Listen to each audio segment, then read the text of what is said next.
Hello, lovelies. This is 5 Minute Manifesting, and I'm your host, Lovey Brown. Thank you so much for listening. Today I want to start a series of things that are about specific circumstances that sometimes people face when they're manifesting a specific person. Especially when you're new at manifesting, you maybe have a belief or a thought, or you just keep thinking, yeah, but what if it's a circumstance that you think stands in your way of getting your manifestation? But as we know, circumstances don't really stand in your way. You can get your manifestation. You can get exactly what you want, no matter what the current circumstances are in your reality. So I'm going to do a series of podcasts where we talk about different specific circumstances that sometimes people think stand in their way.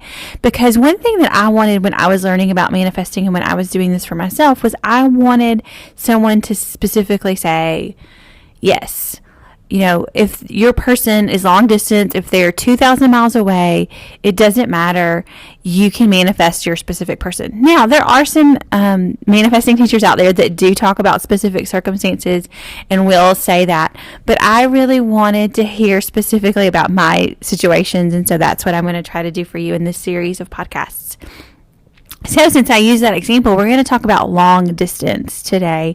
My specific person was at a long distance from me, and I really, I didn't know if it would work, and it did. So it can also work for you. But I will say early on in my manifesting process, the long distance, the distance between the two of us, was an issue for me in my manifesting. I did have some resistance around it.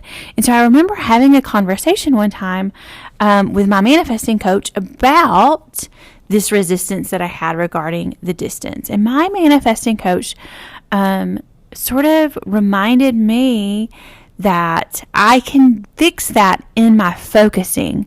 So when I focused on or visualized the scene with my specific person, and when I was focusing on the outcome, the end results, when I was living in the end, what I did was I was happy that we lived in the same place.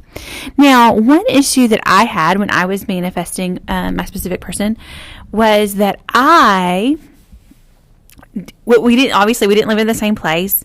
I wasn't sure if I wanted to move there or if I wanted them to move here or if I wanted us to live in a totally separate place that wasn't either of the places we currently lived. And so since I didn't know specifically, what I did was I just said something really general, like, I'm so happy that we're living together.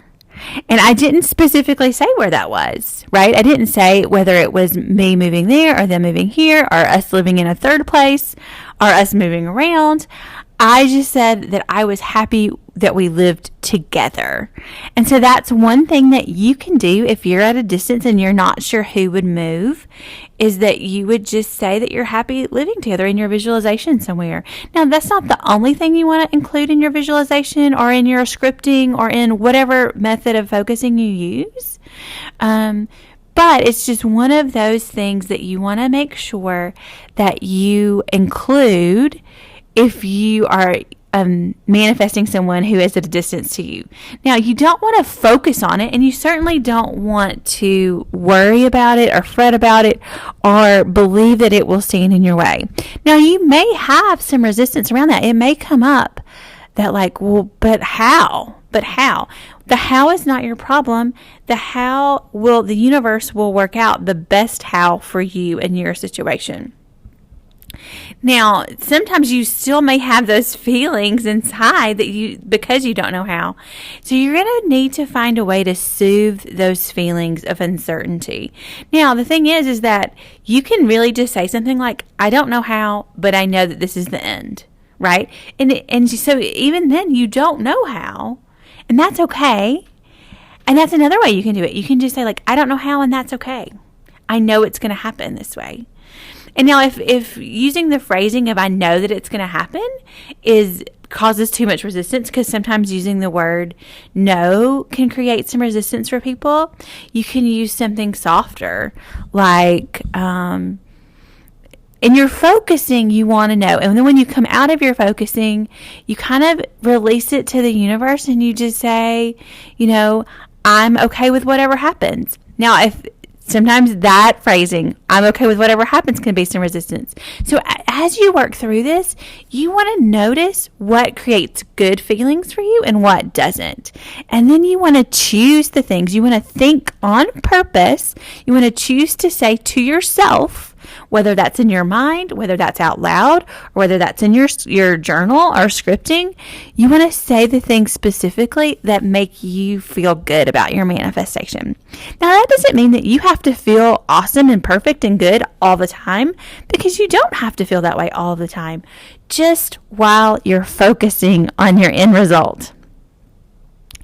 And then when you notice it, anytime it comes up during the day, you want to try to have some kind of touchstone, some kind of phrase that you can just say to yourself that gets you soothed and like living in the end. And then and then as quickly as you can, you want to move on with your day, move on to another topic.